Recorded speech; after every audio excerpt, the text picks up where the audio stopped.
शुरू करता हूँ अल्लाह ताला के नाम से जो बड़ा मेहरबान निहायत रहम वाला है। ऐसे शख्स को कभी मत गवाना जिसके दिल में तुम्हारे लिए मोहब्बत, इज्जत, फिक्र और चाहत हो। अगर किसी पर भरोसा करो तो आखिरत तक करो, नतीजा चाहे कुछ भी निकले, आखिर में आपको एक सच्चा दोस्त मिलेगा या फिर अच्छा सबक। परेशानी खामोश रहने से कम, सब्र करने से खत्म और शुक्र करने से खुशी में बदल जाती है। अपनी खुशी के लिए दूसरे की खुशी खाक में मत मिलाओ। तुम्हारी वो खुशी बेकार के जिसके पीछे किसी के आंसू हों। अगर किसी से मोहब्बत होने लगे तो सदका दो। मोहब्बत हुई तो मिल जाएगी और अगर बला हुई तो टल जाएगी। दुनिया का सबसे खूबसूरत पौधा मोहब्बत का होता है, जो जमीन में नहीं बल्कि दिलों में उगता है। जिसको तुमसे सच्ची मोहब्बत होगी वो तुमको फजूल और नाजायज कामों से रोकेगा। किसी को तुम दिल से चाहो और तुम्हारी कद्र ना करे तो ये उसकी बदकिस्मती है, तुम्हारी नहीं। जब तुमने किसी से मोहब्बत की है तो उससे जर्रा बराबर भी मोहब्बत मत मांगो, क्योंकि तुमने मोहब्बत की है, तिजारत नहीं। हजरत अली रजी अल्लाहु अन्हु से किसी ने पूछा कि अगर कोई हमें अपना भूल जाए तो क्या किया जाए। शेर खुदा ने फरमाया, कोई अपना हो तो वो कभी नहीं भूलता और जो भूल जाए वो कभी अपना नहीं होता।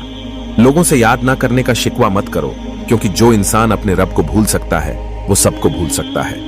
कोई तुम्हारा दिल दुखाए तो उदास मत होना, क्योंकि कुदरत का कानून है, जिस दरख्त का फूल ज्यादा मीठा होता है लोग पत्थर भी उसी को मारते हैं। उन लोगों को खोने से डरो जिनके नजदीक दोस्ती के रिश्ते खून के रिश्ते से ज्यादा अजीज हैं। किसी के खुलूस और प्यार को उसकी बेवकूफी मत समझो, वरना किसी दिन तुम खुलूस और प्यार को तलाश करोगे और लोग तुम्हें बेवकूफ समझेंगे।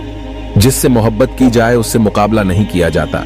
किसी को पा लेना मोहब्बत नहीं, बल्कि किसी के दिल में जगह बना लेना मोहब्बत है। जो शख्स हमेशा तुम्हारी खुशी चाहे उसका उदास होना तुम्हारे लिए फिक्र की बात होनी चाहिए। जिससे हद से ज्यादा मोहब्बत हो उससे उतनी नफरत भी हो सकती है, क्योंकि खूबसूरत शीशा जब टूटता है तो खतरनाक हथियार बन जाता है। अगर तुम्हें कोई सिर्फ अपनी जरूरत के वक्त याद करता है तो परेशान मत हो, बल्कि फख्र करना कि उसे अंधेरों में रोशनी की जरूरत है और वो तुम हो। उस वक्त अल्लाह तुम्हारे बहुत करीब होता है, जिस वक्त तुम उसकी रजा के लिए मुश्किल वक्त में भी सब्र करते हो। जितना ज्यादा अल्लाह का शुक्र अदा करोगे अल्लाह तुम्हें ज्यादा अता करेगा। इंसान की मुश्किलात, परेशानियां दो वजह से होती हैं। नंबर 1, तकदीर से ज्यादा चाहता है। नंबर 2, वक्त से पहले चाहता है। किसी का दिल तोड़ने से पहले ये बात जरूर सोचें कि बंदे की माफी बंदा ही देता है, खुदा नहीं। जो तुमको खुशी में याद आए उससे तुम मोहब्बत करते हो, और जो तुमको गम में याद करता है तो समझो वो तुमसे मोहब्बत करता है। वो जगह छोड़ दो जहां तुम्हारे एहसास और लफ्जों की कद्र ना हो, फिर चाहे वो किसी का घर हो या किसी का दिल।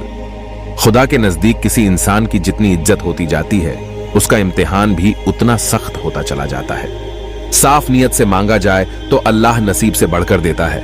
लोग जितना भी दिल दुखाएं ये याद रखना कि जब अल्लाह के बंदे हमें तोड़ते हैं तो इनका तोड़ना हमें अल्लाह से जोड़ता है। जिंदगी उस्ताद से ज्यादा सख्त होती है। उस्ताद सबक देकर इम्तिहान लेता है और जिंदगी इम्तिहान लेकर सबक देती है। जब अल्लाह के लिए अपनी पसंद को छोड़कर उसकी रजा को तस्लीम किया जाता है तो फिर वो अपने करम से झोलियां भर देता है। अपनी दुआ अल्लाह के सिवा किसी से मत कहो, क्योंकि वो अल्लाह मददगार भी है और राजदार भी। आजमाइश के वक्त सब्र रखो और अल्लाह के फैसलों में खुश रहो। तुम्हें बेहतर नहीं बेहतरीन मिलेगा। जब आप कुछ भी ना कर सको तो अपनी दुआओं में इजाफा कर दो, क्योंकि अल्लाह के सिवा कोई भी आपका कुछ नहीं कर सकता।